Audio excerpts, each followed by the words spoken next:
नमस्कार, जय हिंद, वंदे मातरम। एक बार फिर से आपका बहुत बहुत स्वागत जीआरपी किंग यूट्यूब के अंदर। आपको बता दें कि लोकसभा चुनाव सिर्फ एक साल बचा है और उससे पहले आपको ये बता दें कि अब की बार विपक्ष ने ये ठान लिए कि एक होकर विपक्ष ने पूरी मजबूती के साथ आगे बढ़ना तय किया है। तो डबल इंजन की सरकार मोदी सरकार ने ये दावा ठोक दिया है कि अब की बार लोकसभा चुनाव के अंदर 543 सीटों पर अपनी सरकार बनाकर पूर्ण बहुमत के साथ अपनी सरकार बनाने का दावा ठोक लिया है। तो हम आपको ये बता दें कि अब की बार जिस तरह से लोकसभा चुनाव है उसी तरह से अगर देखा जाए तो अब की बार देश के अंदर 9 राज्यों में 2023 में विधानसभा चुनाव है। अब ये रणनीति तय करे कि अब 9 राज्यों के ऊपर रणनीति तय होगी कि कौन सी पार्टी अब जीतने वाली है। तो आपको चलिए हम लेके चलते हैं लोकसभा चुनाव की ओर। तो सी वोटर, टीम नाउन और फलोदी सट्टा बाजार ने 543 सीटों का सबसे बड़ा एग्जिट पोल जारी कर दिया। 543 सीटों का सबसे बड़ा सर्वे। बात करें पहले राज्य की तो पहला राज्य है कर्नाटक, जहां पर बीजेपी को 8 सीटें मिलती हुई दिखाई दे रही है। तो कांग्रेस को 15 सीट, वही जेडीएस को 5 और बीएसपी को 0, तो कुल 28 सीटें। अगर कश्मीर की बात करें तो कुल 6 सीटें, जहां बीजेपी को 1, आईएनसी को 3, पीडीपी को 2 और एनसी को 0 यहाँ पर सीटें मिलती हुई दिखाई दे रही है। ये सीटों का रुझान 2023 का है और बहुत ही बड़ा रुझान निकल के आ चुका है। हरियाणा की बात करें तो हरियाणा राज्य के अंदर कुल 10 लोकसभा सीटें, जहां पर बीजेपी को 4, कांग्रेस को 5, जेजेपी को 0, तो आम आदमी पार्टी को यहाँ पर 1 सीट मिलती हुई दिखाई दे रही है। 2024 के अंदर लोकसभा चुनाव है। और दिल्ली की बात करें तो दिल्ली के अंदर लोकसभा सीटें 7 है।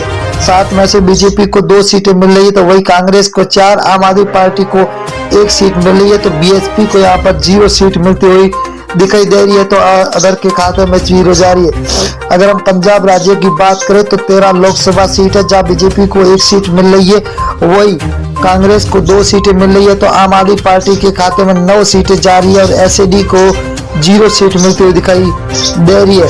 अगला राज्य है जहाँ पर मेघालय राज्य। मेघालय के अंदर 29 विधानसभा सीट है, जिनमें से बीजेपी को 12 सीट मिल रही है, तो कांग्रेस को 15, वही एसपी को 0, तो बीएसपी के खाते में 2 सीटें जाती हुई दिखाई दे रही है।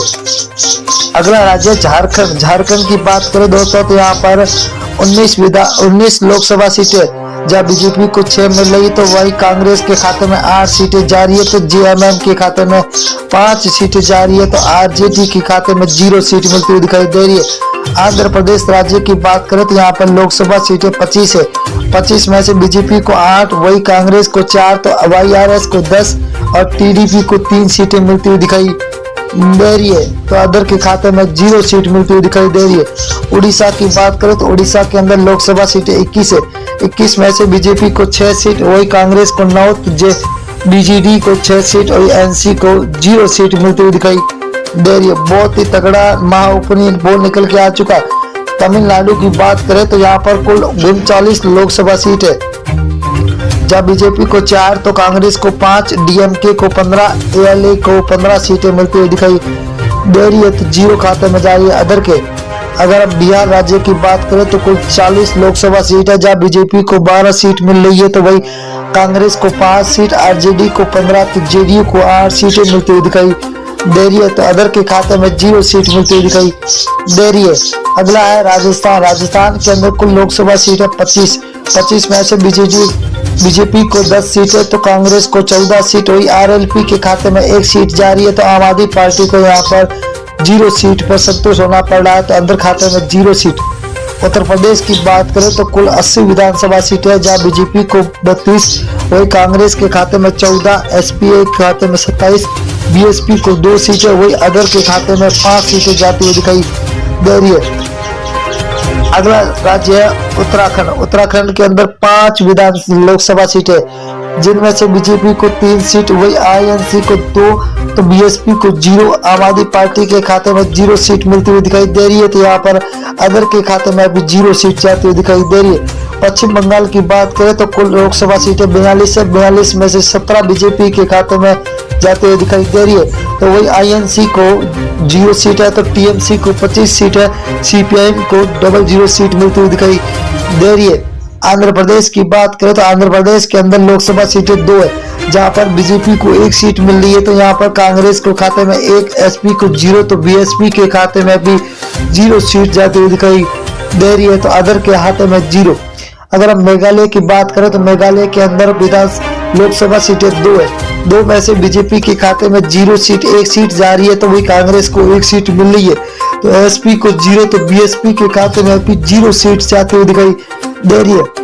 अगला राज्य है जहाँ लक्षद्वीप है, लक्षद्वीप के अंदर लोकसभा सीट 1 है, वही 1 कांग्रेस के खाते में जाते हुए दिखाई दे रही है। तो बीजेपी को यहाँ पर 0, एसपी और बीएसपी के खाते में भी 0 सीट जाती हुई दिखाई दे रही है।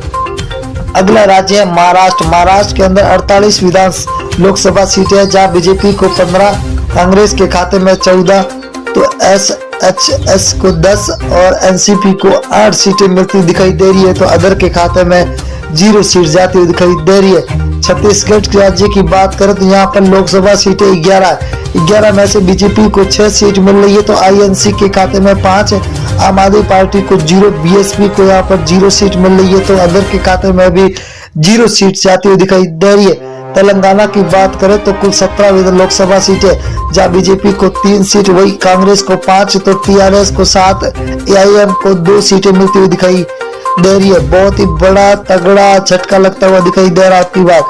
अगर केरल की बात करें तो केरल के अंदर 20 विधान लोकसभा सीटें, जहाँ बीजेपी को 1 सीट मिल रही है, तो कांग्रेस को 10 सीटें, वही एलडीएफ को 9 सीटें मिल रही है, तो यूडीएफ को 0 सीट मिलती हुई दिखाई दे रही है, तो अदर के खाते में 0 सीट जाती हुई दिखाई दे रही है। असम राज्य की बात करें तो कुल 14 सीट है, जहाँ बीजेपी को 7, को कांग्रेस को 6, एआईयू को 3 और अदर के खाते में 0 सीट जाती हुई दिखाई दे रही है।